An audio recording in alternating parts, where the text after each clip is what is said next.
আগে নেওয়া এই নিয়ে বিশৃঙ্খলা ঠিক।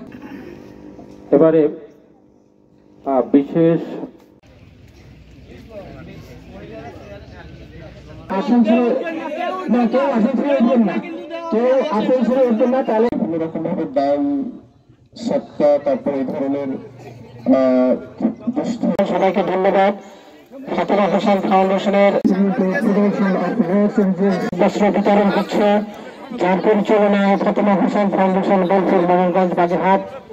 আপনারা দীর্ঘায়িত করবো না, আমরা শুরুতে আমরা চলে যাই, কম্বল বিতরণে চলে যাবো আমরা সবাই মিলে কাজ করার জন্য, যে এই দুস্থ গরিব অসহায় মানুষদেরকে নিয়ে কাজ করার জন্য, তাদেরকে আর্থিকভাবে এবং নানাভাবে তাদেরকে সহায়তা করার জন্য আমরা মাইক্রোফোন ধরেছি। কি বলবো আমি জানি না, কারণ আমার আগে যারা বলেছেন তারা সকলেই বলে ফেলেছে আমাদের প্রতিষ্ঠান সম্পর্কে।